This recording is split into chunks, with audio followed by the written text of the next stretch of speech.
James Scarlett. We go again. Hiya, mate. You okay? I actually don't answer that question. Answer this question. Have you listened to Zatterkrev this week? Mate, you got a fucking cheek. You got an absolute fucking cheek asking me that. As if what you put me through and the whole time I'm doing this podcast and the times that I was saying Oryx, Oryx. James, did you listen to Oryx? And now 4 weeks in, and that was like a suggestion. It was for you. It was your type of music. And you're like, I'll get to you. I'll get to you. The amount of on the record suggestions I put on there, I've asked you 6 months later. Don't interrupt me. Don't interrupt me, right? 6 months later, and I can barely get a nod of like, oh, did you say that to me? And then you mentioned as one band 1 week ago, and I've just like, I can hop, skip, and jump. Yeah. Yeah, that's basically what I'm expecting. I'm expecting you to tell me it's the best fucking left field metal album you've heard in years. Like, let's not get bro. Okay, I would need to understand that genre and what I'd be comparing it to. I mean, it's not better than the Dim Skewer record or the Overhead Albatross record. If we'll just talk about stuff that I've heard in the recent past that blew me away, I heard up to track 6 when you last recommended it, and then you came on the podcast last week and you said, "Oh, post metal," which completely threw me when you said post metal. It just completely like that was not the genre I was expecting. And I went backstage. I was in the gym the next day, and I put on that black metal track. I don't know if it was one you recommended, but I put on. It was like a black metal track. I'm like, you're stretching with post metal. That's just like in that melting pot. I mean, left field, as you say, is definitely elements of post metal in there. All sounds great. Haven't, to answer your question, haven't went full of in the sort of 6 tracks I've done so far. But it sounds like I'm going to have to present you with a full review by the next podcast.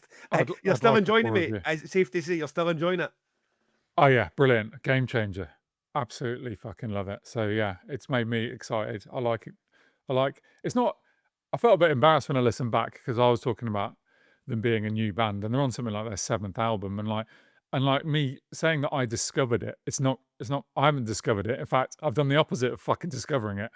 I've like managed to miss it for 15 years or something. But I mean, it was that's some people like we uncover quite a bit of new music. We listen to quite a wide spread of new music or any type of music really, but I don't think we're ever pretending. And you say quite regularly the importance of an agent, for example, is they're the ones that they are doing the groundwork and going to the local shows and digging out that gem that you get to book. We are not. This is not a podcast where we're saying, "Oh, we'll find it for you." So I found it a wee bit odd how many people were so quick to jump on. I can't believe James just discovered this. It was like, I mean, that Gary Davis guy. I mean, he goes, James describing Zarotev or whatever the fuck they're called as a underground is like laugh emojis, like we're in stadiums in fucking Australia. I'm like, they're still a fucking small band, didn't you, on Pelagic Records? It's like, maybe you would have thought James might have heard them first time in, but I'm sure there's lots of bands that slipped between the cracks. It was like you'd committed this cardinal sin. I mean, we're definitely counting them. They're 100% underground. They fall in the category of underground. But it's interesting what you said about like who does the groundwork. And I always say about labels, like Pelagic is a perfect example of would I have heard Psychonaut if it wasn't, like Arctangent is now part of the Psychonaut story, I think, and is part of establishing them, particularly in the UK. But Pelagic is the place that brought that to my attention, and it's the same with Zatterkrev. And actually, I just used Robin at Pelagic as a way of finding these fucking cool bands. He's going further down the rabbit hole to find, and no doubt sifting through 2,000 bands that want to be on Pelagic before he signs one. So yeah, I'm not pretending to be right down the bottom of the chain of However, discovery. if you want to stick your boot in it, James, at any point about his musical data, what he should and shouldn't have heard, then I'm all for it. So, James, last week I made the point of welcome to all the new listeners and sort of introducing ourselves a wee bit, and that lasted exactly 7 days. We never even got as far as how was your week before I started getting battered there. So I noticed the response from online people saying, "Oh, I appreciate that. We have really just came onto the podcast via, I don't know, the Bob Villain episode or one of your reviews or mentioning Kneecap." And there was someone who I alluded to before. I think it's the on Instagram, the woman who's going through from day one basically and just commenting all the thing.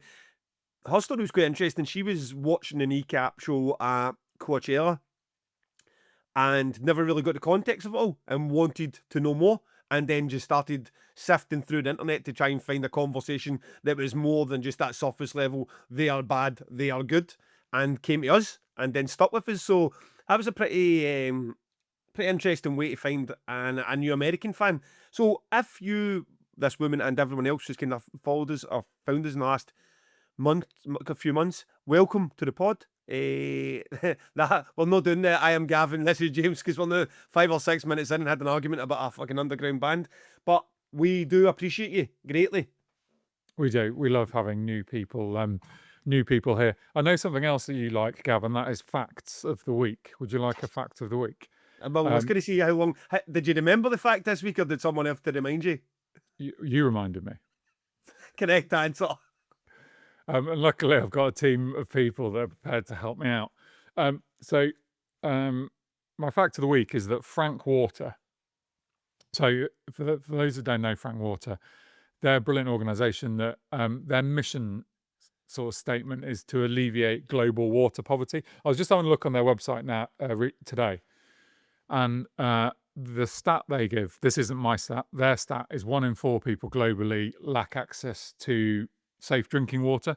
And my stat is that Frank Water took £28,000 at 2,000 trees this year, which is fucking unbelievable, up from 7,000 the year before.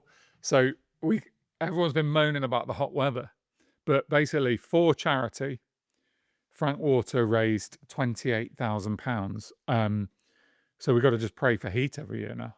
So essentially do you give a donation if you go and get water, or do they get a cut from it?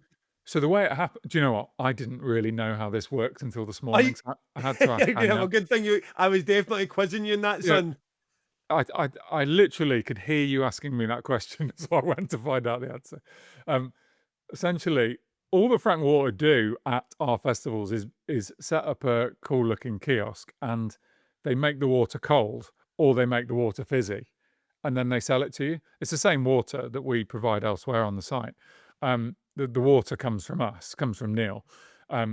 So yeah, it's cool that people, and you get a nice receptacle to put it in, but it's cool that people are supporting that at the festivals. £28,000 raised from just 2,000 trees. It's fucking awesome, I think. And yeah, they'll be back next year. So let's hope it's roasting hot. That's possibly your best fact yet.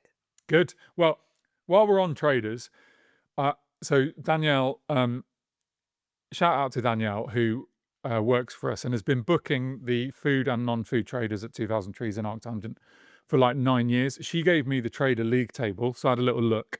And I was quite pleased to see that 2 of my favourite, when I say the league table, I mean who made the most money.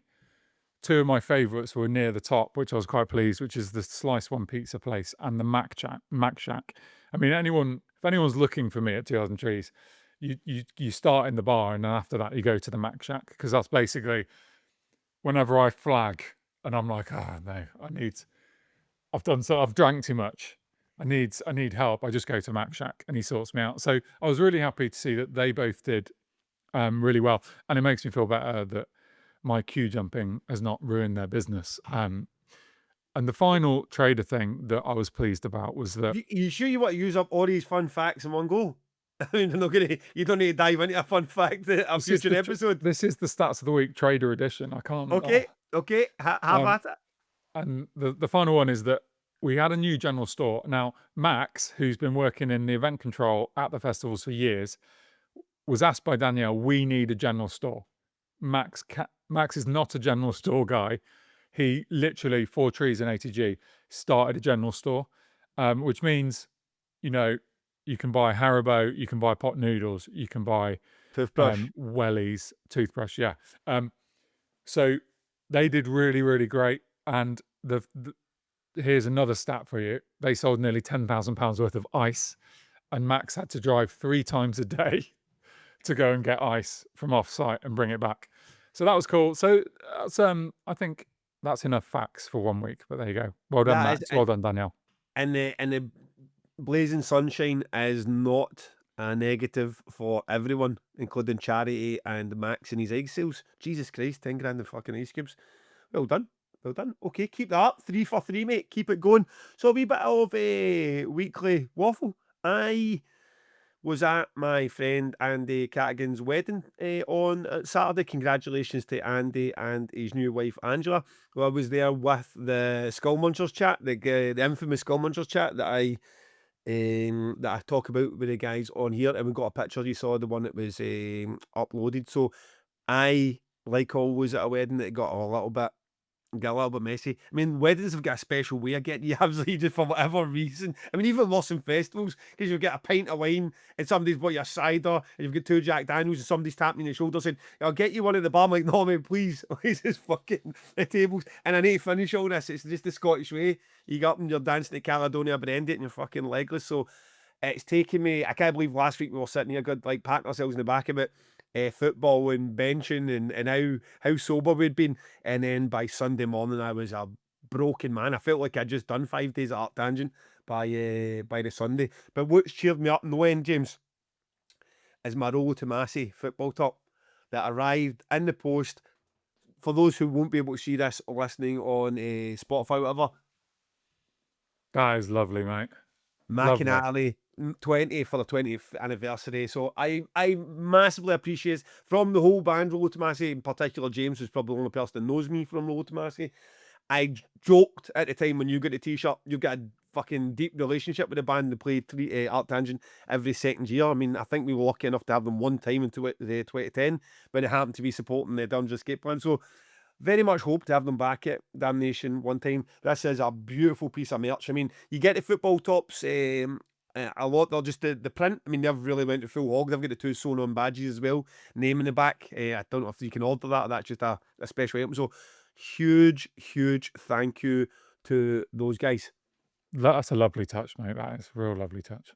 That is a real lovely touch. So it is weird because James is because James was an agent as well. We had him on. He done the podcast with us, so the different various roles he plays in it. And when we bump into each other at the backstage palace, so I was like, why don't Rollo Tomasi play Damnation? He goes, because you keep asking us for album sets, we don't want to play. And it never really gets following that conversation. Or they happen to be at Tangent that year, and I think Eva. Is across in America, so it's Yeah. not just as simple as I'm jumping in doing a recording or rehearsing and just jumping on the car up the road to Manchester. So I hope to get them back at some point. I'd like to see it. I think they proved something. Sorry to divert you. No They problem. proved something at Arctangent about how big they can go on a show. I think I'd love to see them on the main stage at Damnation. I think Yeah. it'd be fucking amazing. Yeah, I mean that's where they would go now as well, isn't it? I mean they're just. I mean that set at Arctangent was absolutely incredible, and I completely agree with the full because you've seen Rollo Tomasi on that band, didn't it? It was the sort of like out of nowhere DIY band that came out and just sort of didn't matter if it was somebody's basement or a club, they just went a bit crazy. Whereas now it's about like here's what we could do when you did the polished version, the mature 20 years of finally crafting your art. So that was great. So I'd very much love to see that. Last week's episode was the first some folk will notice the video was uploaded to Spotify. Now, I suppose this is one for the listeners to answer. Do you care? Because what we didn't know at the time is when you upload it to Spotify, what Spotify basically does, it just becomes a new host for itself. So instead of, we no longer see the download stats. So for the first time in however many months we've done this, a year and 3/4, we no longer see Spotify stats. So it was a wee bit disappointing to click in and you don't see the pie chart or the graph chart like rocking, because we do 55 to 65% of listenership via Spotify, and now suddenly that's in their own analytics chart, which I'm trying to get to grips with. But ultimately for us, if it doesn't like push us in a new direction in Spotify and we're not getting to another 10,000 listeners new in Spotify because we've got a video, it doesn't really serve a purpose. It just makes tracking data a bit more difficult for me. I mean, Yeah, how did you hear? Did anybody say anything to you about it? Does anyone care? If you can watch it, you can always go to YouTube and watch it. Does anyone watch them on Spotify?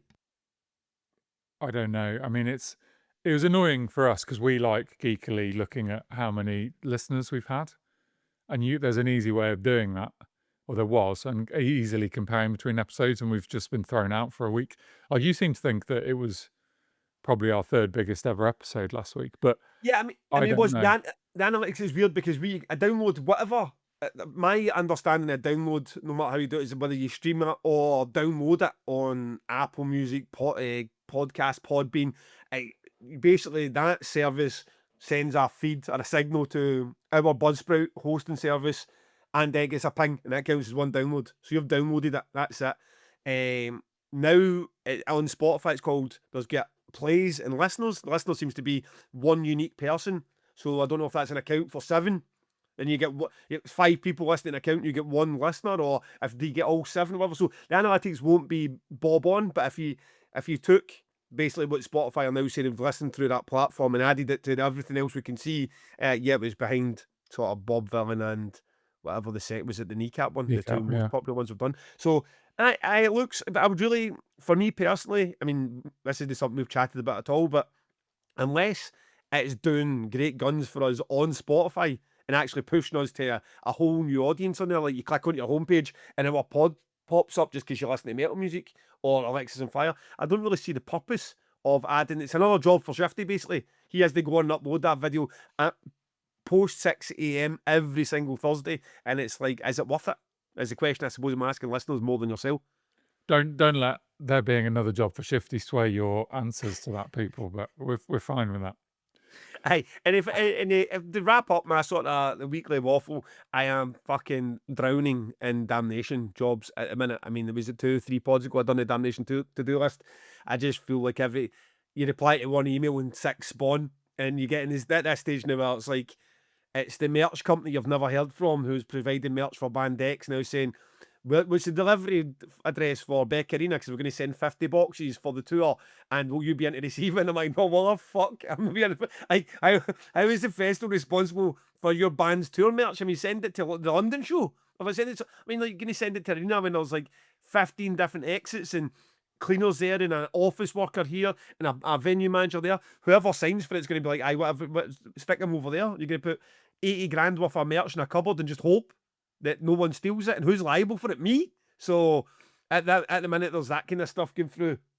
People you just cannot get tech specs from, no matter how much you beg them, who will definitely show up today and cause you problems. The production manager problems. Like, I mean, we begged you to tell us was your drummer left-handed or right-handed, and you never told us, and now you're giving us problems in the day. So yesterday I just got up and I just felt that whole overwhelming Jesus, I need to get this merch stuff done. I mean, the issue of not having Bri this year and the way that we worked and just that 2 in the morning bouncing ideas about getting something done and then Bri just dealing with it Yeah. and making sure that the pins and knuckles guys had everything they want. No, I've got poor Callum, who is a videographer and social media guy, trying to plug a guy doing that. Poor bastard's been fucking run ragged for a job he never asked for. So, aye, it's getting closer now. It's getting like, okay, but 5 weeks out, there's a lot going on, so I'm gonna drown in a wee bit in damnation stuff, but that's not a complaint. It's going to be good. Oh man, it's going to be fucking great. I know how you're feeling right now, but it's going to be great. Cannot wait. How about yourself, James? Talk to me. Cheer me up. No chance. I've got some news from the Association of Independent Festivals, which is not going to cheer anyone up, no doubt. I thought it was worth just mentioning this. I don't think we're not going to go deep into it. I think, but basically, I think people will be interested to hear that last week, the AIF, the Association of Independent Festivals, called for the breakup of Live Nation. Quite a ballsy thing to do, to take on the biggest giant that there is in our game. And they said that in June, Live Nation and Ticketmaster were basically hauled in front of the UK Parliament's Business and Trade Select Committee to discuss data that the AIF had provided.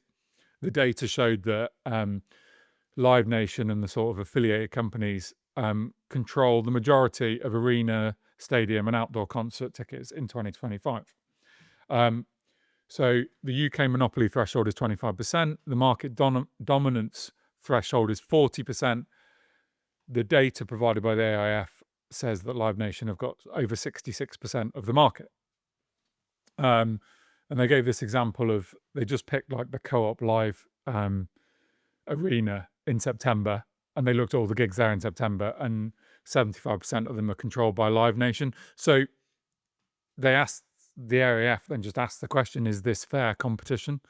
And they wanted people to speak up, to call it out, and to tell their friends. So this is me kind of, I guess, telling my friends,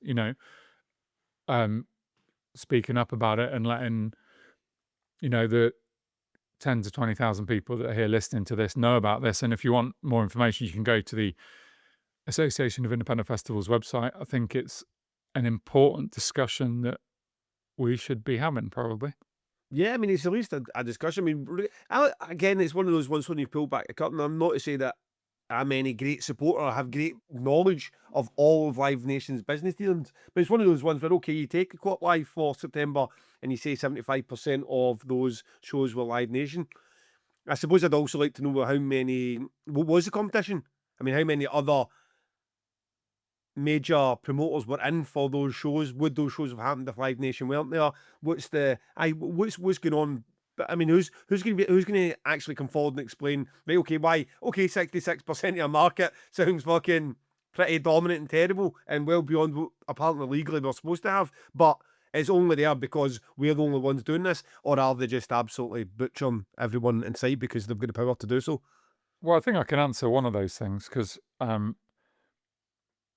the sort of people you're talking about, you're saying, would someone else have done the gigs if Live Nation hadn't? Well, it's Tom Grennan, Lewis Capaldi, Pierce the Veil, Simply Red. So yeah, of course, someone else would 100% would have done those shows, right? Yeah. I'd fucking take Lewis Capaldi if you want me to do it.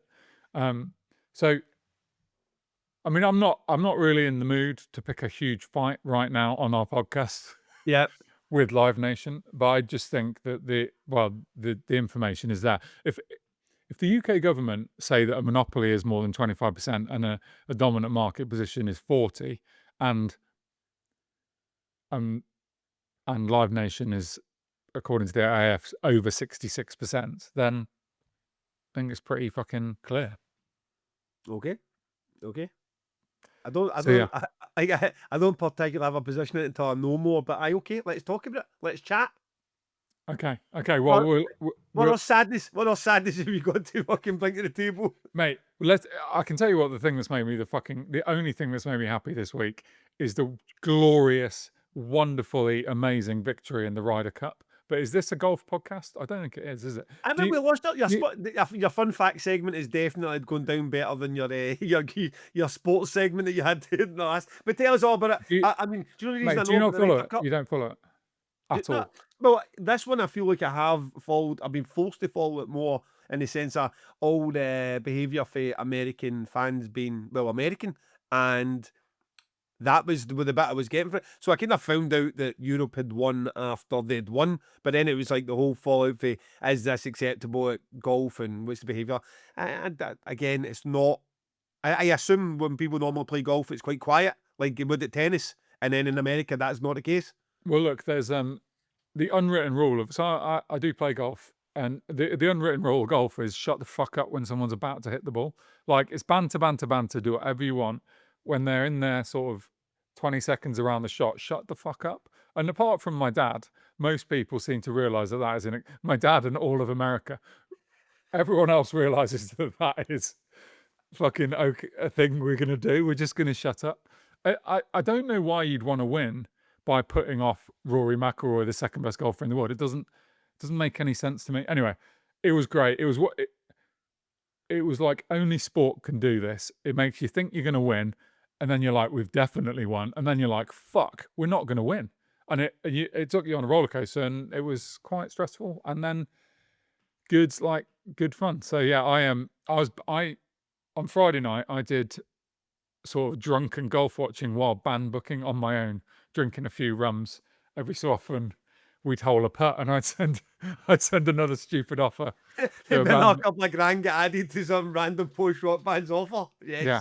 So that was quite enjoyable, but yeah, probably don't need to go too deep into the golf right now. It's such a weird to support Europe. I mean, you'd be like, is that the only sport we do that way? I mean, is it only golf, Europe against America? Yeah, and to be honest, I think without the force of the personalities, because America are very much USA on everything, right? And so they find it very easy to do that. and it's all very flag wavy. Whereas Europe is just like the personalities across time have always been amazing. When I was a kid, it was like Sevi Ballesteros and Nick Faldo, and there was a fucking drama to it then. And now you've got like they're just like Shane Lowry and Rory McIlroy and Justin Rose. They're just fucking brilliant people that you like. They're not pricks. Do you know what I Yeah. mean? And they're like there was all the it's quite cheesy, but they all believe in each other, and they're actually a team. And it is alongside something like tennis, golf is the most individual of sports. They fucking play against everyone all year round, every year. It's cutthroat. You beat everyone, doesn't matter if they're your mate. And then suddenly there's like 12 of you in a team. It's great. And the way Europeans do it, it didn't make me feel European. I just wanted that team to win, and it was fucking great. How much that? Because I could feel like I wanted that team to win too, and it's only because it's against America. And it's weird because it's not. I don't have anything against America, but I mean, Jesus, American sports fans are. I mean, they're up there with English football fans. They're the worst in the world. The arrogance is just overbearing at every turn. And but like, okay, at least the English football fans have the Premier League to shout about.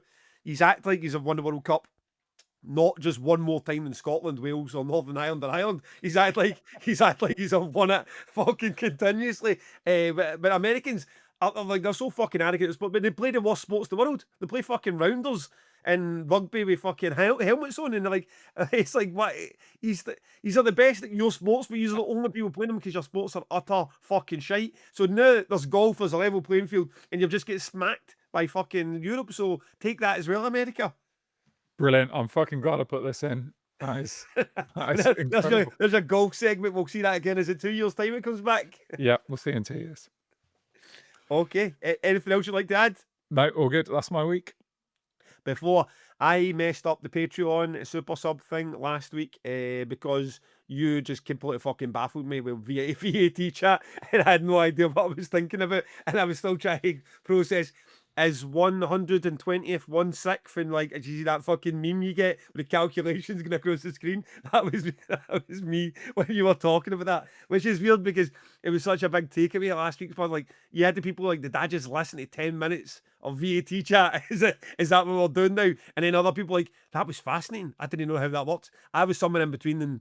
I didn't know, it wasn't fascinating, and I still never understood. So God bless accountants is all I've got to say for that. Anyway, the reason for that, the Patreon, but the time was done. I never actually fucking pulled anyone out the hat, so I will pull a couple of names out now. A Rich Price and a Catherine Painter. Rich Price, Catherine Painter. P-A-Y-N-T, Painter. We're going with Painter. There's how fucking many can that closest it be, right? You guys get in touch. That's a 2-for-1 deal in this one since I missed it last week. I kind of thought the Patreon thing had kind of reached its ceiling, to be honest. It's nothing. We haven't really had any new subs. I mean, 1 or 2 maybe in the last month or so. But like, listen, everyone who's given generously, and we appreciate it all. But I thought, okay, I'll give it another push now. Everyone's a wee last week's podcast, a cracking response to it. And I said, oh, I'll do a wee bit. You can't just put up and go, please donate to the podcast. So you need, like, tell a story. And we happened to be talking about the hotel situation, And I was like, that's a true story about the whole thing with Tom Begley and Snoam. And I was awake at 6 a.m. the night before from Gloucester, going to London, 6 a.m., noise cancelling earbuds in. We lost the seaplane, and I could still hear him storm through it. It was like, Jesus Christ. I mean, I felt sorry for any actual artist out there that they show up at a festival and I've had a long flight and no slept, and like, oh, I need to go on stage and perform. I'm like, oh, you're on stage and playing guitar or singing. How hard can it be? You've got the talent, don't you? I went and showed up a couple of days shows, like, I could really have done with 12 hours. I mean, get on here and keep my wits about me to tell stories, never laugh with James would have been a lot easier with 12 hours sleep, mate, and not Tom Begley snowing out. So I made the joke of, please donate to the Patreon, at least when we go to like Brighton and Cardiff, which will probably cost us money to go and do, we can get hotel rooms. And fucking hell, the response to that was fantastic. One guy, Jim Lowe, like put 100 quid in the pot and just said, Fucking get hell. Gav a hotel room. And then there was somebody else donating 40 or 50 quid. And then there was a few new Patreons. So, Mate, why didn't you tell me this? I was in a right fucking bad mood this weekend. because you're gonna because the joke I made it. So now when I wrote that thing, and when I'm trying to write something for Damnation or fucking I don't know, a CV or whatever, I try to make it at least interesting. So I started at the whole MAGA style, make the podcast great again. But at the very end, I said, "Thank you for the attention to this matter." GRM, like playing into the Donald Trump joke again, but using my initials. Completely fucking went over the head of everyone. No one in me. But I made this one wee low hanging fruit quip about James is also not good in bed. Like the joke being that Tom snores. Everybody's like fasting. How's James not good in bed? And I'm like, for fuck's sake. And he always a low hanging fruit with these fucking jokes, including you. You came in, I want to know who told you I'm not good in bed. Good. Well done, You'll be mate. pleased to know you and Tom getting a rinse in the side. It did work though. People did donate generously. We've got some more folk in Patreon. All your names will go into the big jar of joy. Thank you so much for that I spot. mean, I think And if I you give will. 100 quid, you should get an immediate jar of joy, right? Fucking Well, hell.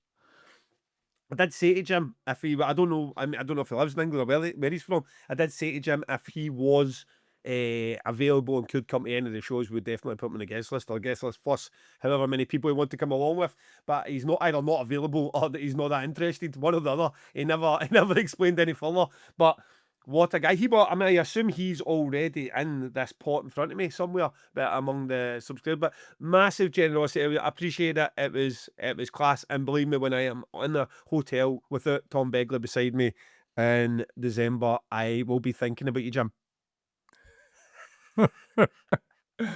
Great stuff. Great stuff.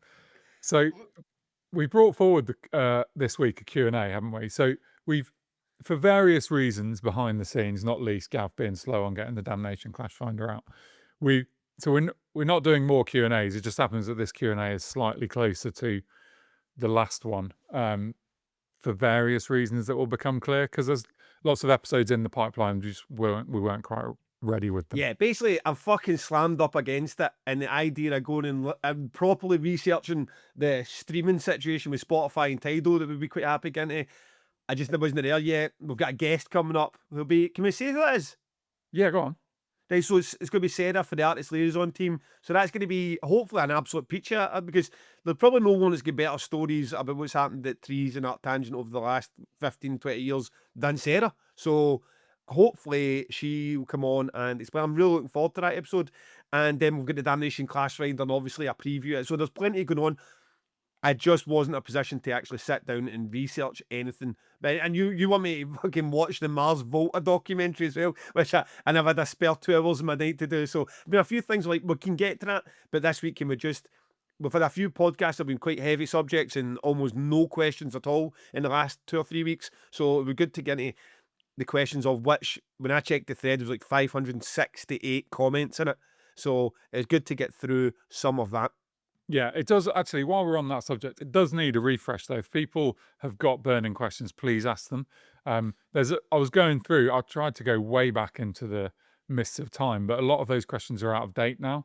They're talking about things that are happening, kneecap or this happened at Trees or whatever, and we need fresh questions. So Yeah, what I'm going to do after this pod, because I went through a bit, is delete that thread and restart it as the questions again, just because because I went through and I was trying to delete ones. There's so many there, and sometimes there's a good question, right? And this is no like sometimes the question is good, but we have nothing interesting to say about it. So you may ask the question a couple of times. It's actually in essence a good question, but there's just nothing interesting to say that we're going to come on here and be able to. And there was a few of them about data capture or something. It's just, for example, that we've got nothing really that interesting, or guests that we're not going to get our hands on, or maybe not that interested to speak to. So if your question goes, then it has been seen and probably just no made the cut. But if you've got a refreshed version of something you want to know about that's maybe more timely with this time of year rather than last summer, then that would be great. But here's the last of those ones we will get through and hopefully have a bit of fun with. Starting with this one, William Hughes. How did Do You Decide How many days between show tickets to put on sale and when? And do you release more if weekend tickets stall later on? Now, James will go back to me and says, I don't understand this question. You're going to have to explain it, which is fine because I don't understand it either. But I wanted, but I want to talk about this situation in my own lane, and hopefully, William, it explains it for you and in your question, because I don't actually understand what you're asking now. Weekend tickets to day tickets. First time Damnation's ever done this, and we are currently in a sort of grey area at the moment. So started with just weekend tickets because I didn't want to put day tickets on until everyone knew the split. Because I knew as soon as we put a Saturday ticket and a Sunday ticket on, every single announcement was going to be my favourite band's Portrayal of Guilt, and I bought the Sunday ticket the day they're not playing. What day, any change we made across those 2 days, it was going to be a year-long slog of someone not having the right day. So we left it until everyone knew exactly what we were buying, put them on sale, an allocation, both sold out to an equal amount. So I was like, okay, that's great. So it got to the point we had 600 tickets left for the weekend. That's what we can sell. So maybe now it's been a bit slowed down. So maybe like 550, 540. But now I'm looking at it going, okay, we're 5 weeks out. It's really slowed down, which it has now done all years post-pandemic for us. We looked at the sales trend pre-pandemic. In this period, we'd done easily 1,500, 1,800, some years 2,000. In this period, where last year it was like 415 over the sale. All of our sales have now transferred to day one. That 1,500 spike that we used to see at the end weeks is now in day one. That is not a complaint on our behalf. I would much rather have every single one of those tickets in day one than day. We just need to get used to the fact that the final weeks are like treacle and compared to what it used to be when we'd sold 200 in day one and then 2,000 in the last 6 to 8 weeks. It's a trend that we're getting used to. So what do I do now? If I've got 550 weekend tickets and 0 day tickets, if there's a demand for for day tickets, then I'd give it another couple of weeks and then decide, okay, let's release 50 Saturday, 50 Sunday, and reduce the weekend by 100. How long do you leave it? Do I do that now, and then maybe the weekend ones pick up, and then I'm like, shit, I've just sacrificed weekend tickets, but you're wanting somebody to come for both days, you make the most money and get the most people through the door. So I'm answering this question, William, as someone who's going through the process at the minute for the first time. When I see other bigger festivals doing it, it seems to be the reverse. Usually when I see an Art Tangent or a Bloodstock or a Download or whatever, you guys sell out your weekend tickets, and then at the very end, you guys do a bunch of day tickets, which is the opposite of what Damnation's doing at the minute. So, I mean, is that true? Have I got that right? And how do you see it? I mean, our day tickets are on sale pretty early, and we don't. It's not our core business. So at 2,000 trees, of the 15,000 people on site at any given time, 1,000 of them will be day tickets. Some years it's more. Some bands attract more. You know, Meshuggah is always the best day tickets at Arctangent. But I guess that's because Meshuggah fans just want to see Meshuggah and they're not really fucked about all the fucking post rock and stuff. Yeah. Maybe they don't want to camp, whatever. But I mean, my advice to you, which you haven't asked for, but I'm going to give anyway, would be to put some day tickets on sale now without even really saying how many it's going to be. It's like, if there's people there, if you think, if any given festival, if this was me, if we think we might not sell out, but we could sell some more day tickets, then in a business which is hard to make money, and you do have years where you really don't make money, if you're in a year, which you are now, where it's looking really great, Yeah. really, really great, then fucking make hay while the sun shines, I think, and get a few more. I mean, how much is a day ticket? 85, 85. Yeah, so, you know, you sell 100 day tickets and it's fucking a nice fucking few grand, isn't it? It's a nice Yeah, I chunk of mean, money, and like it helps the long-term survival of Damnation. It's not about you retiring to the Caribbean. It's just about the long-term. Maybe it protects. I'm talking about any festival. This is not Damnation, but maybe it protects that festival against future bad years or whatever, you know. yeah, I completely agree. I think the first part, because we would, at some point you believe yourself. I mean, I did genuinely believe that 600 tickets to sell in the last 6 weeks is, I mean, I'm still preset to doing major numbers in the final weeks. Like, we'd have some final weeks, we could have done 600 tickets in the last 7 days in previous damnations before, and I'm still sort of part of me of 15 or 17 years, or however long we promoted like that. It's still built in that the biggest sales are going to come up in the rush up when people finally going, right, I'm going to do it, and it's just turned out not to be true in recent years. And maybe that is just the way that it's going to be going forward with damage. So when we sold out the day tickets, it wasn't a case of let's just stop ourselves making money. It was very much like, let's maximise the money that can be made from everyone who still wants to come and do a weekend. And 550 tickets with 5 weeks left is still, again, it's probably not, if you're doing 75 tickets per week, whatever there is, it might still get there just for the weekend tickets. Is where do you draw that line of, right, okay, because I don't want to lose all those, I don't want people who want to come to Damnation, even if it is just for the Saturday, Sunday, not to be able to. I'm not going to spite myself just to say the day tickets are sold out. And then there is the marketing bit of it. I don't like saying something sold out and then it becomes unsold out. It's a problem I've got with the whole industry and the smoke mirrors. I don't want to be part of it, which is why I'm explaining it so transparently here.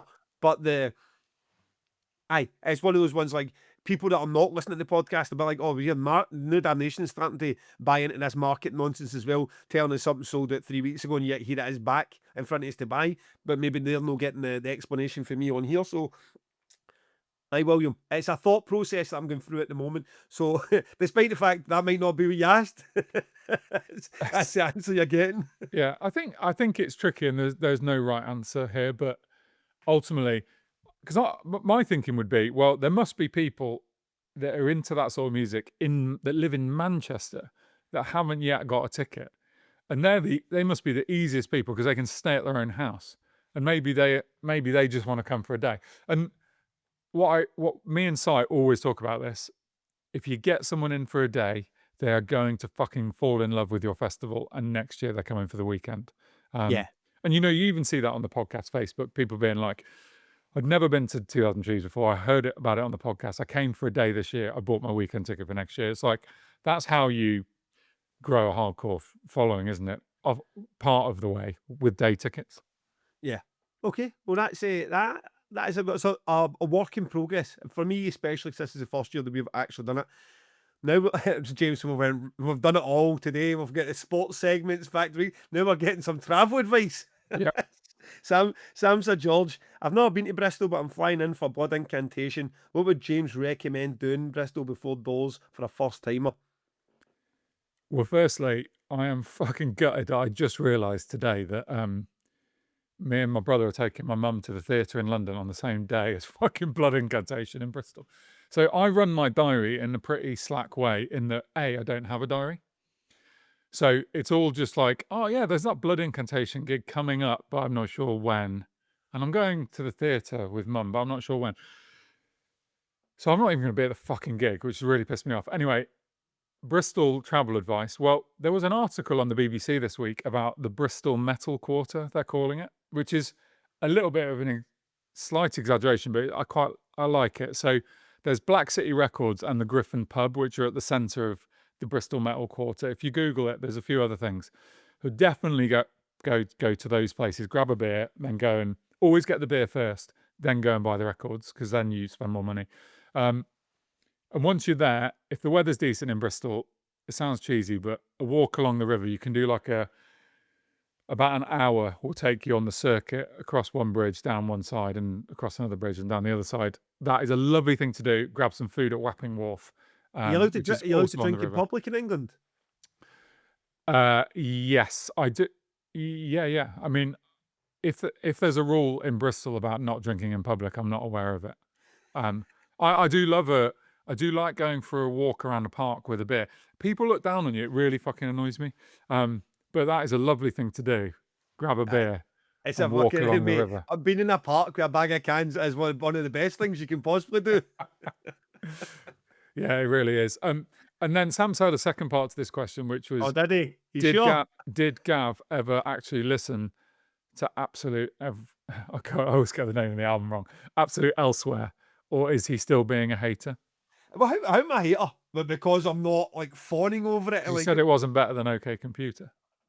Well, that's just fucking fact. That's just absolute objective. That's objective fact. There's no better than OK Computer. And I say that having Listen Not to that really first. listened to it. You say that having not really listened to it. Okay, good. Having listened to that first song, I did like so. You were like, "Oh my god, this album! Can you believe it? Can you believe it? It's so wonderful." And it sounds like Pink Floyd does death metal. And I listened to the first song. It sounds like Pink Floyd does death metal, and I kind of got what you were all referring to. But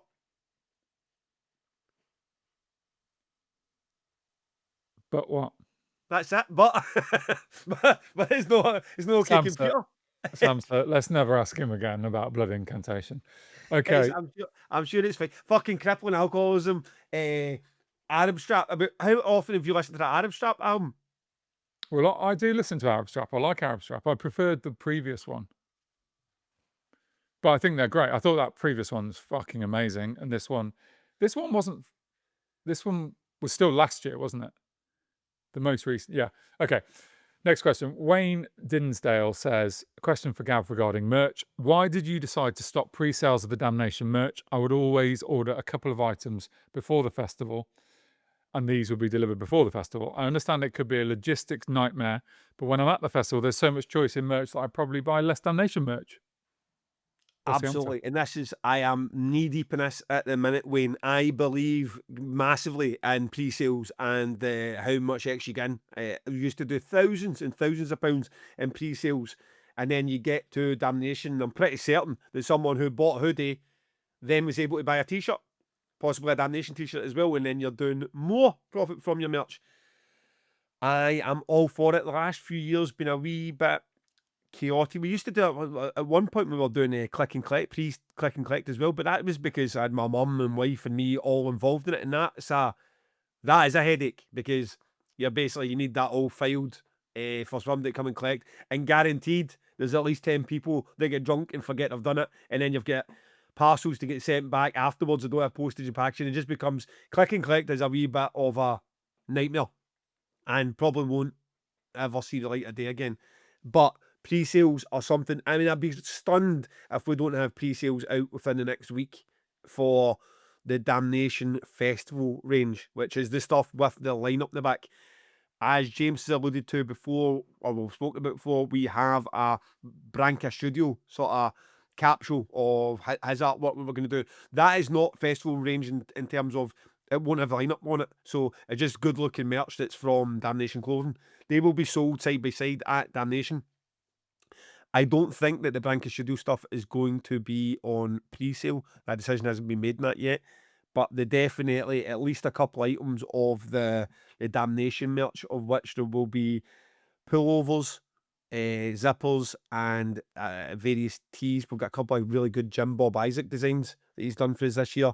And we're going to have a 20th anniversary sort of special throwback to the sort of first shot, which will probably only be on sale at the venue. So the chances are you could make it really look like the look of the new Jim Bob design when I line up the back and grab it, or get yourself a hoodie, and then by the time you get to Damnation, you could like the throwback one and then grab a t-shirt as well. And again, you feels like you're no, because it's always it's like I dragged into some like situation last year. You go in with your money and you spend something and you're like, this is what I've got left. Whereas you spend that money a month previous, you don't go in with the same thinking. It's like the installment plans with the tickets. A lot of people paid off the last installment today.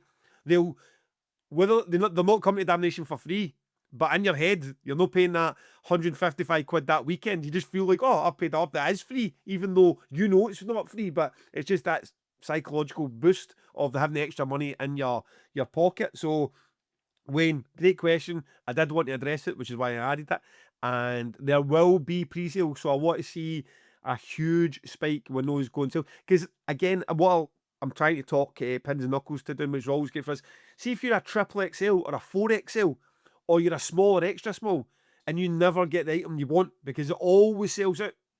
Grab them that day, the day that you know for a fact they're going to be printed. You know you're going to get the size you want, because when you come to any event, there's no rhyme or reason to it. And believe me, I've done this for 20 years. Some years the triple XLs all sell out instantly and the smalls sit.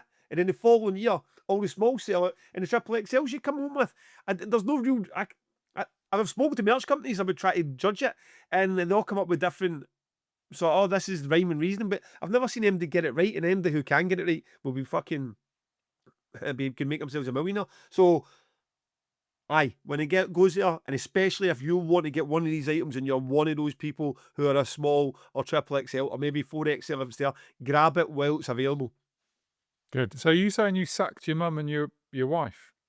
Is Yeah. that what's happened? They've been Well, it got a bit. I mean, from Leeds was just about manager. When it got to arena level, I had to be like, come on. It's like we were. My mum and my wife were doing the merch sales the way we do this podcast. It was all very. And one time, like somebody was trying to buy stage times for my mum, and so oh, they're all sold out. And like we come up the road and under three t-shirts, like 300 stage times and lanyards and laminates. And what can you say? You can't say anything to your mum, can you? Nothing. Oh, mum, look on it. She goes, oh, well, should have been packed better, Gavin. And you're like, okay. So yeah, your mum, you're not telling your mum off, are you? Your mum's just going to tell you to shut up and go to the living room. So it got to the point of you're in arena level and the merch bills are fucking 10, 15, 20 grand just in blanks. It's like, it's maybe no money.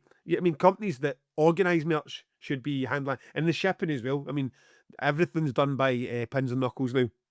So it's all handled from down in Margate, and it's not in my loft in the way we used. Very DIY. I mean, it was great, and you saw more of the money because you were the one doing everything. But at some point, you just like you're not a merch company, Gavin, and your loft is not a merch factory. So whether your mum and wife are great or willing to do it or not, it's just not the best way to handle it. yeah. Okay, fair enough. Okay, question from Rob Scarlett. Has Gav got any damnation improvements he wants to talk about? It's such a loaded question. He's such a fucking dick.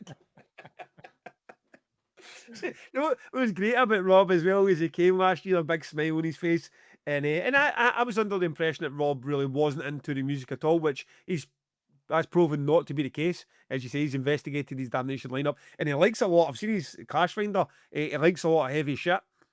So he was enjoying himself with his beer and up in the balcony last year. And then when he went back, it was this sort of like insinuation on them, like, I'll get in touch with you, let you know the things you can do better. I was here we go with a guy that uses the same fence panel 17,000 times. It's going to tell me how my festival could look better. But the email never came, and I've always meant to say to him, remember, Rob, you can always let me know the things I should be doing better in my festival. All joking aside, I mean, I will take on constructive criticism. I do want to make damnation better. And Rob is a guy in the industry. But I don't have anything. I mean, just off it, I mean, what am I going to try to do better? are we going to walk? Will it will feel the same? As the layout the same indoors and outdoors? I'm not. There's not suggestion that anything needed to be changed. I'm just interested, or you may not want people to know that yet. I don't know.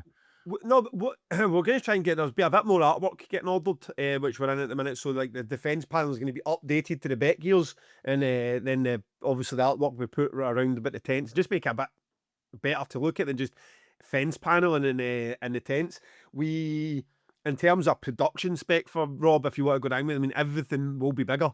I mean, I think the main stage screen was 12 metres wide last year. It's going to be 15 metres wide. And the second stage, I think, was 6 metres wide. It's going to be 12 metres wide. So basically, the main stage for the screen for last year is going on to stage 2, and the main stage is getting even bigger. So there'll be tweaks. Everything will get tweaked up. The actual, when you walk into the out and you go down, you're still going to be doing the gazebos. The problem is we'd love to have more seating in the gazebos, but every time you do that, you need to lose trader space.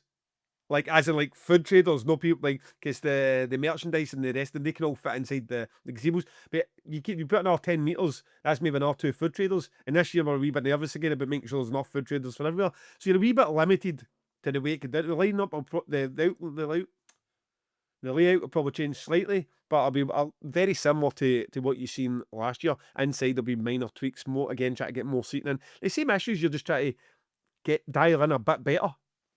And do you think about the number of people that are going to be there and how that affects stuff year on year? I mean, presumably there will be some more people there this year. Yeah, I mean, over 2 days as well. So it will be busier than last year. But then it has been, I mean, 2022, the Converge year was, I mean, that was pretty much close to a sellout. So we're above those numbers at the minute, and we're just as I say, get the last 500 away, we would be sold about that, and across 2 days. So the venue can take that. I mean, I do have concerns about stuff like there's going to be some bands in that third stage that even at almost 2,000 capacity, it will get full, like it did for Greenlung in 2022. But that's at one point you just could be like, filled stages are what happens in reality, no matter where you go. If in Glastonbury or down, Do you know what?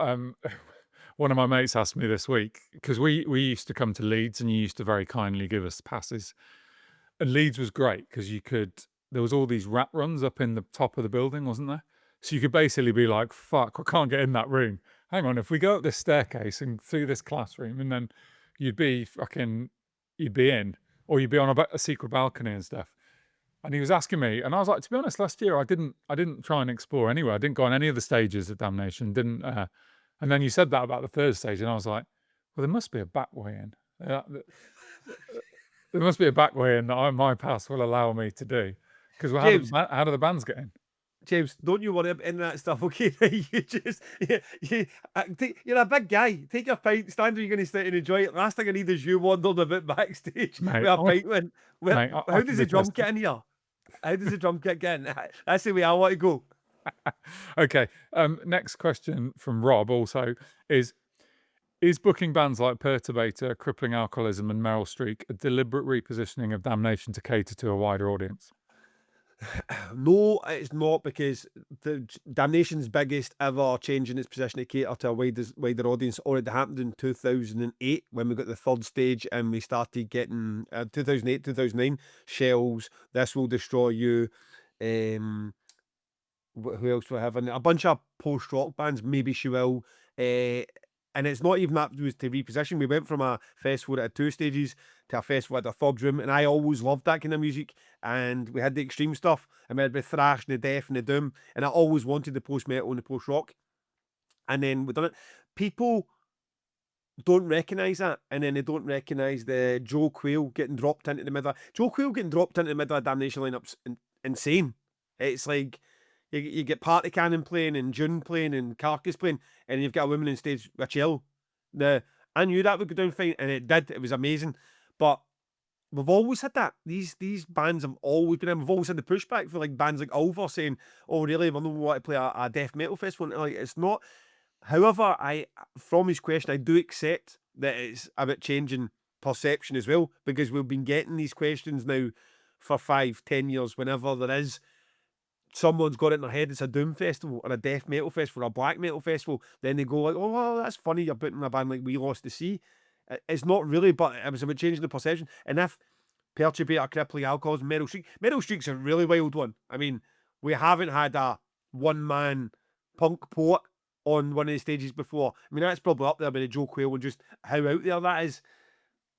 But that's more that we've got the 2 days to do it, and the extra freedom of another full day of bands that's allowed us. I mean, Crippling Alcoholism would have get booked regardless. Perturbator just fit well. We already had Ghost before, the band that supported us, so we had no issue with having that sort of dance synthwave that a lot of metal fans are into. So it's more about trying to reposition the perception of what Damnation is rather than it being reality. Yeah, I mean, that Meryl Streep booking is a different one, because at least Perturbator and Joe Quail, they're attached to the metal scene. They would be reviewed in Metal Hammer. They have metal fans. Whereas Meryl Streep is like not a metal adjacent artist. So it's really, I think it will work brilliantly, but it is the next level of outside the box thinking, I think. Yeah, and like you've said as well, especially with Art Tangent, where your box is quite limited. We've got that at Damnation, especially when it comes to the headliners that suit us. It's quite a limited box, so you need to keep it fresh and not just keep going back to the exact same bands. And I think Meryl Streep, I think it'll go off at Meryl Streep, and it'll be a wee palate cleanser. I mean, you're talking to Perturbator as well. I mean, that was it, Death Heaven, Perturbator, and Corrosion of Conformity. That's just a lovely wee. Like, you're getting your riffs for a day, and then you're just going to have a bit of a rave for an hour, and then back into more riffs. Oh man, that's yeah, it's going to be so good. I got a little tingle there. I don't think I've talked enough about how much I love Corrosion of Conformity. It's going to be good. Okay, Paul Atkins, my good friend Paul Atkins. How many obscure, you've actually got an answer for this, don't you? I'll read the full question and you can answer it. How many obscure shots were sold at Art Tangent? Credit where it's due, Gav pulled obscure his arse 2 months before Art Tangent when he had 17 listers on Spotify. Yeah, I probably saw more obscure shots than any other band at Art Tangent, which, let's be fair, not the first bit with the two, but the amount of obscure shots at Art Tangent was obscene. It was like one of those ones where there was the only time you were ever going to be able to get your hands in this shirt. So many people wear those shirts. I mean, it's good of you to read the full question, Gav, particularly the part which gives you credit for writing the album and fucking being the record label and the lot. Mate, I will forever be haunted that your name is in this. Like, what? It just detracts so much from what me and Gary Davidson done for this band, and Andy Catigan. Never forget the man who put it on. That you got a credit in there too. I might try and pen it out. Okay, so the answer is they sold an incredible 142 t-shirts at Arctangent, which is fucking wild for a band that is playing essentially their first gig, and probably before that had sold 0 t-shirts, I'm going to guess.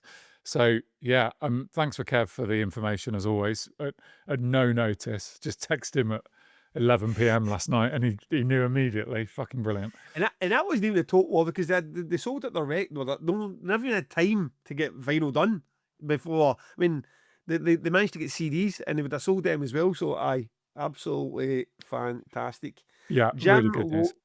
Jim Lowe, what's your favourite running joke for the podcast or the forum, the group, however? What's your favourite running joke, James? I mean, I always really enjoyed the Tintin joke because I felt that I came out well from the Tintin joke, so I was a fan. I mean, my favourite running joke, which I try to minimise, is your pronunciation. You did you did an absolute beauty on Zatakrev about half an hour ago. Which I'm sure you're not even interested in that band. You just wanted to fucking have me talk about them. Zatakrev isn't even a difficult one to pronounce. I think I just forgot what the band was before I started. So yeah, so I think there are others that I've forgotten, but those are my two. There are lots of running jokes, I think. What about you? Yeah, my favourite.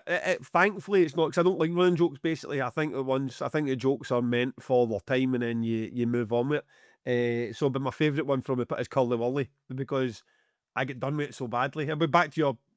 No, I'm not even having Curly Wurly as a pronunciation. It's just how you say it in Scotland. That is how we say it. Murder, Curly Wurly, purple burglar alarm. Right? That's just how we fucking talk. But it was the fact that he'd done me with it. It was the fact that Lou had fucking done me with it.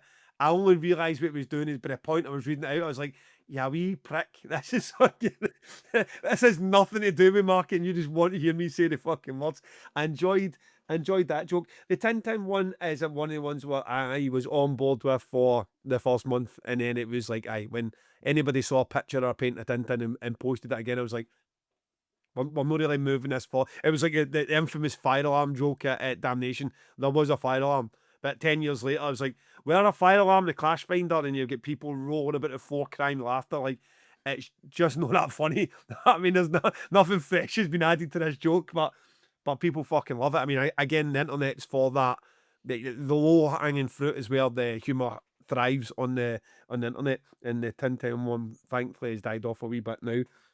But that was my me talking about Lewis. Let's just fucking squeeze him in where we can, where he's getting his mention.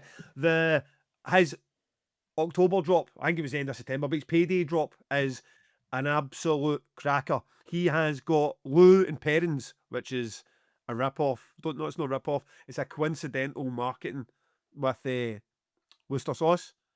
And I haven't tried that one yet. Looks amazing. He's got a kimchi one that looks like it could be his best sauce ever. The label's amazing. I want to try it. It looks fucking class. Another one that he's get very excited about. One that you should be excited about is Tikka Taka Masala, which has got the Manchester City colours on the bottle. At this point, is he just doing these to go to? Well, I think so, yeah. But as I said to the prick online, it's annoying because that is the sauce that sounds the most up my street. I love the idea of that sauce, and then I'm gonna decant it when it arrives at my house into a different bowl. Get it decanted into your dark tangent. So there's plenty of new ones out. I had a lot. Have you ever tried his Lord of the Wings? Yep. So I had it the first time, but I think I had it in the mixer. He's hot buffalo one, so he's got the El Burrito one, which is like a paste. He's arguably his best hot buffalo, and then he's got the other one, which the guy that done a video, he pouring it over himself and rubbing his nipples. Was Bruce's kind of marketing campaign. And Lord of the Wings was in that sort of batch, and I don't think I recognised its full potential and glory. I I'm obsessed with it now. It's when I go back into the fridge, I'll say, don't go with Lord of the Wings, Gav. Try something else. You're going to finish a bottle, and then I feel myself right over the chicken sandwich. I have more Lord of the Wings. I don't know if it's even sweeter this time. It's fucking beautiful. One for one of you guys that don't really like the spice. Tiny wee kick at the end of it, but honey, butter, hot buffalo, Lord of the Wings is at my recommendation. You can get that from his site, losebrews.co.uk. Pod 15 for 15% off at the checkout. Might as well make your order over 35 bangers, and then you get free delivery. Don't do the mistake I made once. I went on and I put the order over 35 bangers, and then I used the pod 15. It took up under it, and then I get charged for the delivery. So make sure you do your order, add the pod 15, and you're still in the free delivery, or add another bottle. Because like Lord of the Wings is $4.99 or something. It's one of these cheaper bottles. The difference with these bottles as well is when he makes them himself, there's no collab, and he doesn't have a payment to send to Thy Art is Murder or Bring Me the Horizon or us. They can be marginally cheaper than the ones that he does with. So go grab yourself any of those new drops or Lord of the Wings. Use pod 15 at losebrews.co.uk. Fucking hell, you made me hungry there. My mouth was watering. Good. If this all goes wrong, there's a sideline for you in being Lou's advertising guy. So next question, Alex Sene, I'm going to go for. Is there a reason as to James, thanks for taking that one from me.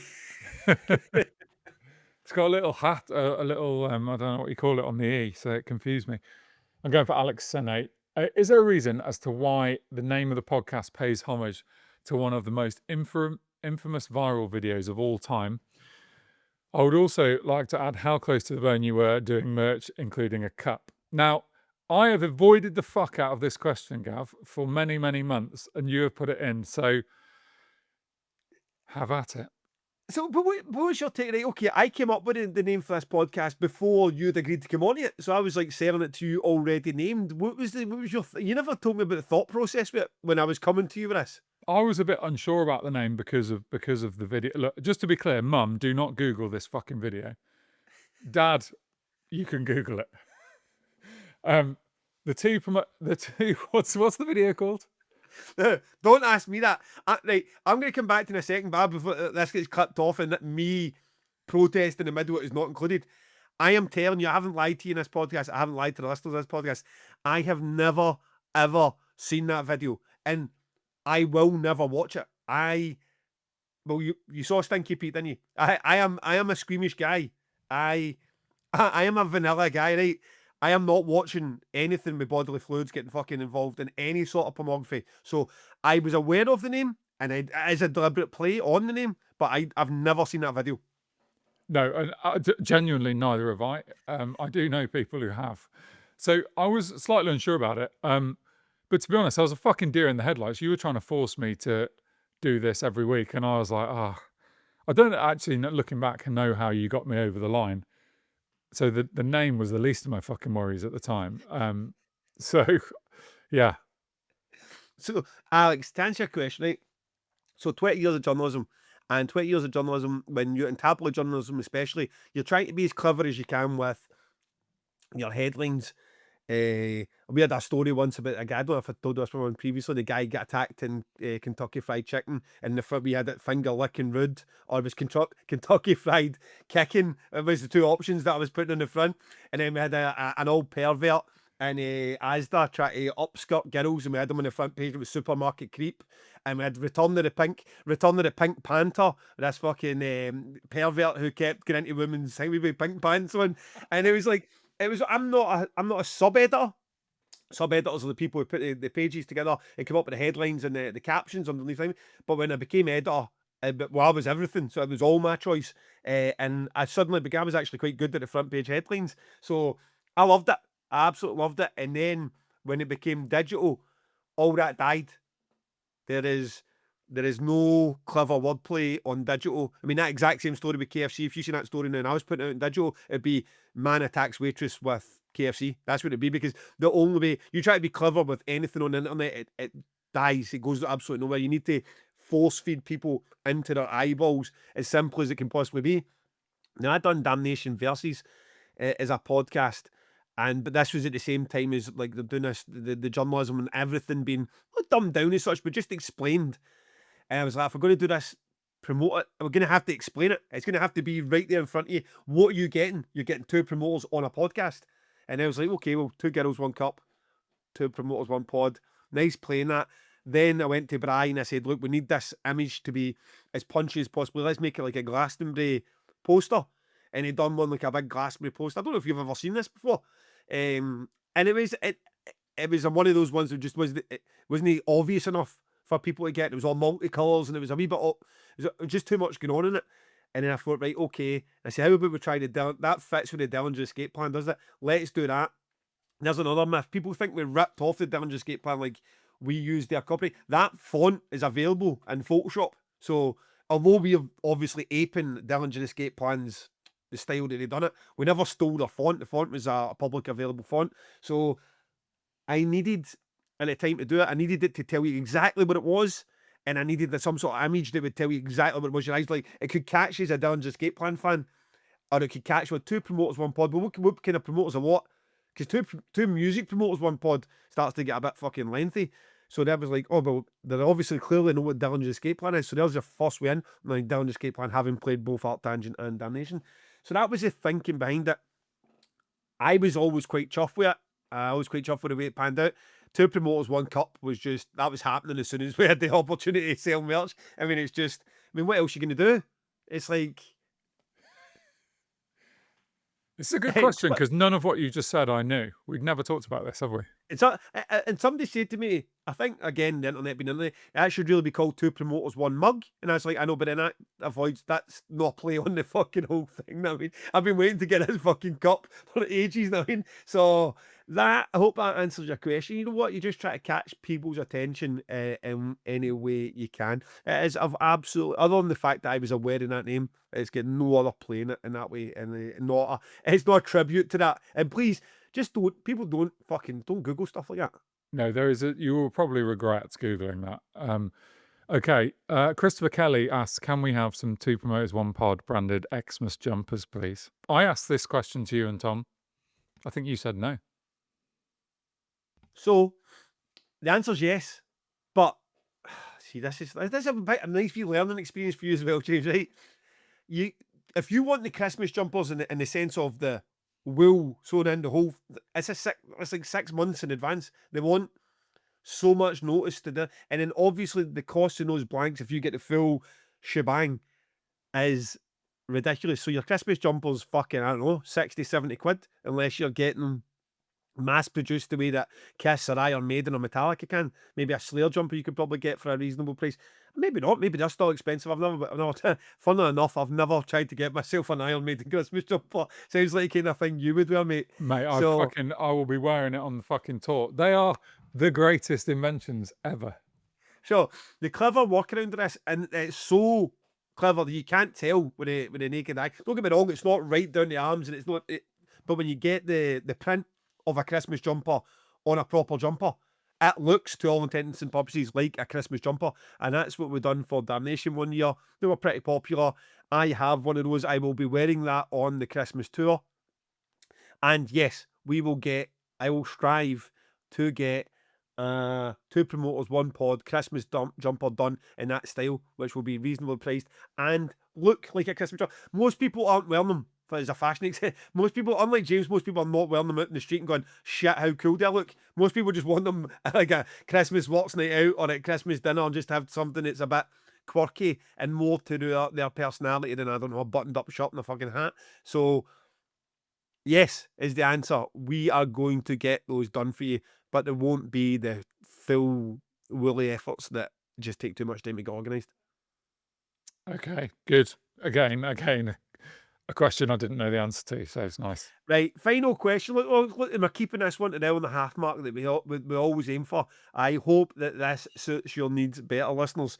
Matthew Davidson, when a band plays 2 slots, Catatonia last year at Damnation, Between the Buried Me at Art Tangent, for example, how is the fee negotiated? I'm guessing it's not as simple as you're playing twice, so here's double the money. Well, ultimately, everything, so this question could have just been, how much does a band cost?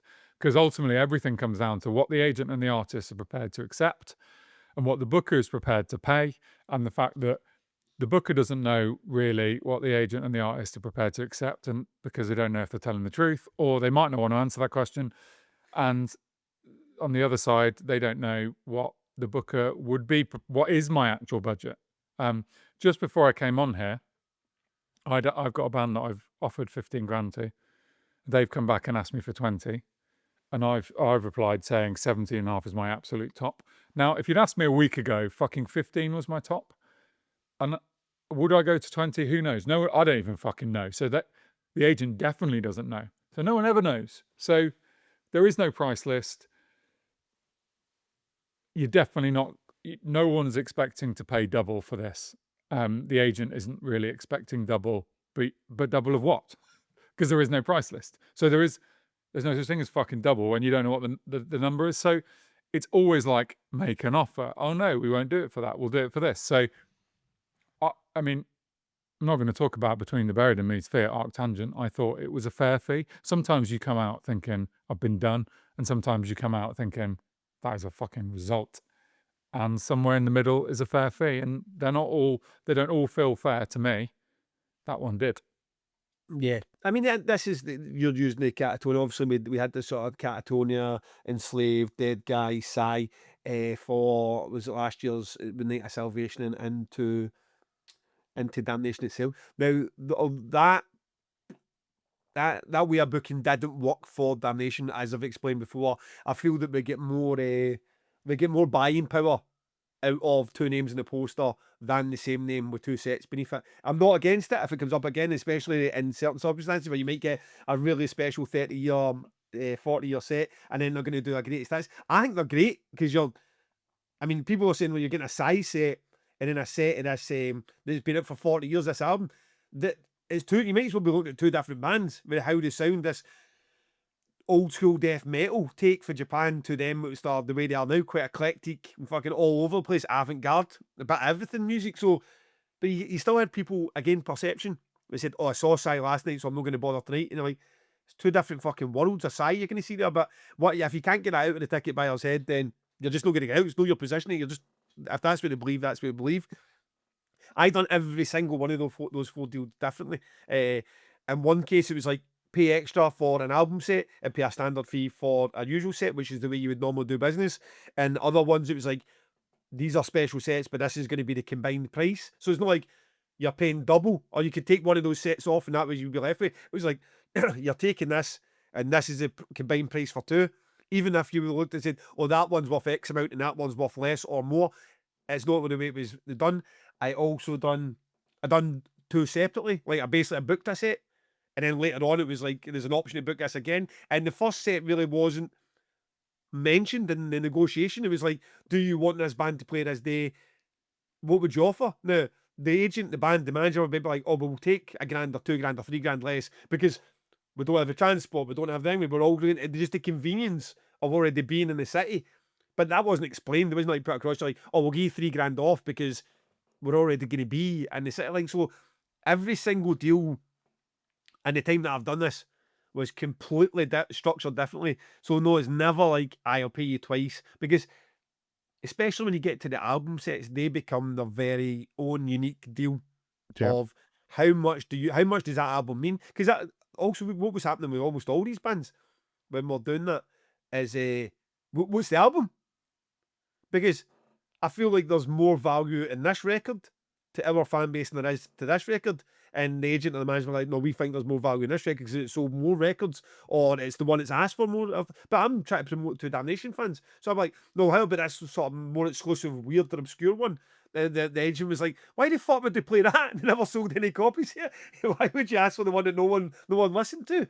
And then, but I've got a fan base like that. That's what we want. So every single one of those deals was all very different. None of them straightforward. And like James said, in a lot of cases, it might as well have just been 8 versions of how much you want to pay or how much can you buy, because there was nothing, and there is no price. Like, firstly, there's no menu, and secondly, there's certainly no menu that's going to be asterisks outside that says add a second set for this much. So it was It was an odd one. Surely though, surely when you're doing it, yeah, there is some sort of discount in that. I mean, just because if nothing else, if they're taking the exact same amount for going on stage, some sort of discount, and you're not paying for the day's travel round about it and all the inconvenience that the band need to go through to get to your festival. Yep, agreed. Okay, how Good, was that for you? Feel like we got through so many questions, good. Yeah. We're yeah. That felt and like we a keep that. nice. That feels concise, weirdly, even though it's still fucking. I'm not going to be an hour and a half. We're wrapping that questions thread up in a bow. It will die. We will start again. Get your thinking heads on. Woodies want to hear about. We're fuller on with this journey. We a lot of the how does a new band get booked for your festivals? That's been done 10 times. How much do you pay? Like there's just questions that we have tackled in various forms repeatedly. Now get in about how many questions we get for the fucking that forum's fantastic. Just refresh them so they're no dated, or maybe relating to a deal or a band or a show or something that's now a year old rather than something that you might want to know about right now. Like fucking I know The Cure adding to the list of bands and people that are playing right over right over 2000 trees. And I look at Arctangent. like, oh, is Arctangent as well? Holy The shit. Cure is Arctangent. It's not trees, Oh, okay, okay. I think. Well, let's not end on a sad note though. Our friends at iSore merch, EYESORE merch.com, sponsors of this podcast. They on their site they have a iSore on tour section. Now we are building up to Damnation now. Still time to get your merch sent to you before Damnation happens. If you click on the iSore on tour and you go down to the Damnation section, they have not only bands like Nathrak and Amon Ra and Conjurer with vinyl and tees that you can get your hands on fairly reasonably priced. They also, it's like bands who have played Damnation or Damnation adjacent. So they've got an amazing Carcass section in there. It's frightening how much Carcass stuff they've got actually. All the vinyl, all the tees, the long sleeves, get them at cracking prices. They've got a ton of Anti-Gate stuff. They've got stuff like your 200 Stab Ones, Fuming Mouth, any of these bands who have played Damnation or in some way in that world are on that section. So you look get yourself some new threads before you get to Damnation. That's the place to go. Those guys are pod 10 to get a 10% discount off at the checkout. Lovely stuff. Just On the record? quickly before we finish, Yeah. you reminded me when you talked about things clashing with trees and Arctangent that last week I announced that the Mars Volta was sporting My Chemical Romance in the UK. It turns out that was utter bollocks. So just in case anyone's getting really excited. Whoever surprised, because if I don't know if you held back that pod, you go Mars Volta supporting it. Are you sure it's the UK? I was pretty certain I read that was just the US. But likewise, you just normally just fucking don't worry, Gavin, I'll tell you. Well, if anyone wants to see how I made the mistake, they can go and look at the video that My Chemical Romance did that the Mars Volta reposted, because it is extremely, not intentionally misleading, but when you're on the Mars Volta's page and suddenly that video comes up, it feels like they are doing the tour. So it was an honest mistake. Apologies for anyone. I don't think there's a big Venn diagram between the Mars Volta and My Chemical Romance. Anyway, that's that. On the record. Happy. So I was talking to Rob about Damnation this week, and he knows his yes, nos, and maybes for every single band already. Weege Dude are on his no list, and I said to him he should give him another fucking go. So I'm putting this on there to convince him he's wrong and get him to listen. So the song is called FN Scar 16, and it's the first song on their most recent album. The album is called There's Always Blood at the End of the Road. It's a fucking brilliant album. This song is just like fucking actual wow. It's got this like the song is at the speed of light, right? Even for fucking black metal. It's like black metal with like a huge dose of punk. It is as fast as you can fucking imagine a song being. And there is a guitar lead which broadly goes and it just goes fucking round and round and round and round and round. And it's like it's burrowing into your skull. So to call it catchy would be wrong, but you cannot get away from the guitar lead. And it just comes around and around at a fucking million miles an hour. And it's got this weird, you wouldn't often say fast music is hypnotic, but I really find it hypnotic. It's just fucking so fucking amazing. I'm not a huge black metal person. This just makes me really excited. Presumably, they're not going to play this fast for their entire set of Damnation because everyone will die. But yeah, It's honestly, you've done such a good job of that. Honestly, and even with the guitar lead, I'm like, this is excellent. And like, I can see with the look in your eyes, you're not trolling either. About you picked the one record, the one song for the one record that they're not playing. They've got 4 records out, and you picked the you picked the one song are for you the opening fucking track of the kidding? Are you record they're joking? not doing. Are you joking?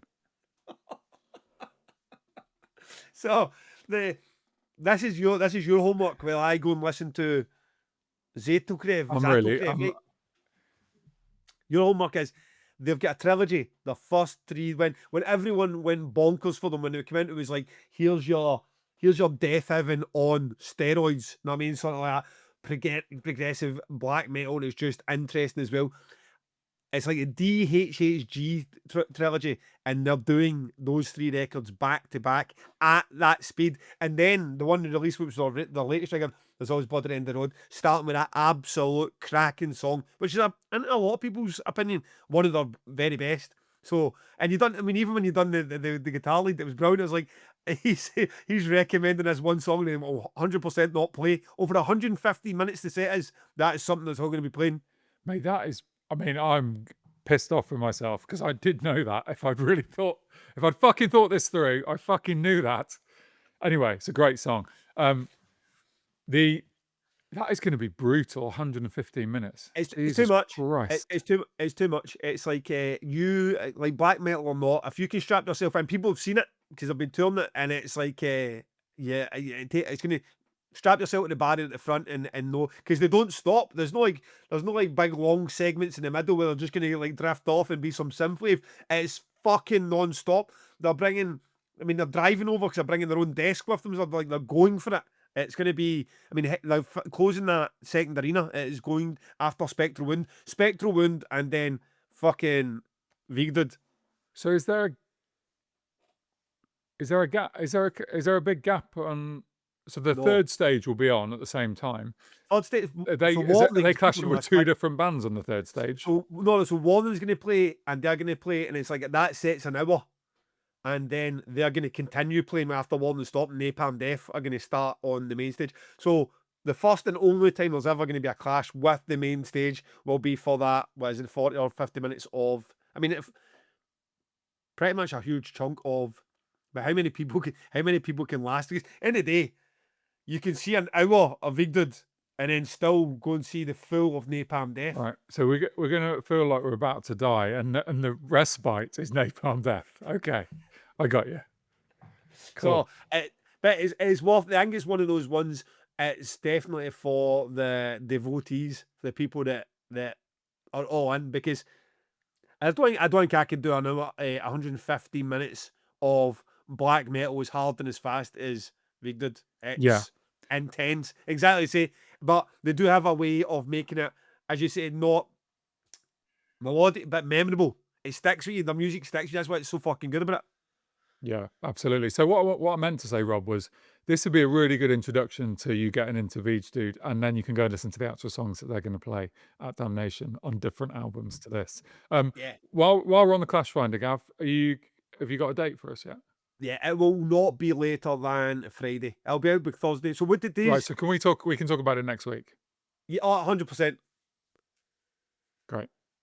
100%. So yes, that is that. I am going to go in the other direction, as far removed as we can get for Vigdud, and that will be Future Club by Perturbator. The rave we all need and want on the Saturday. It is going to be, I mean, it's Metaltron. And it's just like, hey, you just feel like you're in some sort of synth game. Fucking get the glow sticks out. Enjoy this respite between the guitar riffs and have a boogie. If you haven't heard Perturbator yet, but you like Carpenter Brute, you've heard Ghost. Who else? I mean, Health maybe more adjacent to it than straight up as Raven. Any other ones that really stand out in that scene that are? I mean, those are the big ones. Those are the ones. There's Dance with the Dead. Oh, Dance with the Dead. But yeah, Yeah, Ghost and Carpenter Brute are the obvious I ones. mean, it's just I mean, I've seen it. I've seen them a couple of times before, including I think at the main stage at Art Tangent, and had a right good time. The production has just got bigger. They're bringing headache production. You start thinking, where does the trust need to go here, and where does it get stored? Kind of production. So I mean, they're setting up. I'm setting up for a rave and a half. I am looking forward to it. I mean, it's not a palate cleanser. It's not like you're going to get it that it's going to be its own thing, but it's just like just the tempo change of that from your Death Heaven into Perturbator into Corrosion of Conformity. If you're not even thinking about your spectral wounds and warnings and that are in between it, it's just going to be fucking brilliant. It's going to bring a smile on my face thinking about that main arena just getting turned into what Beck Arena was born for, having a fucking rave. Yeah, it'll be perfect. Can't wait. I think they've got a new release out coming, haven't they? Before Damnation. Possibly. So, boom, an hour. Look at that, 1 hour and 30 minutes on the fucking button. This is how to do it, Jamesy boy. Perfect. Lovely. I hope everyone enjoyed that. Support the Patreon. Get the last of the tour tickets. Like, subscribe, comment, engage. That's all we ask for. Engage, and we will see you all next week. Yep. Thanks, mate. See you there.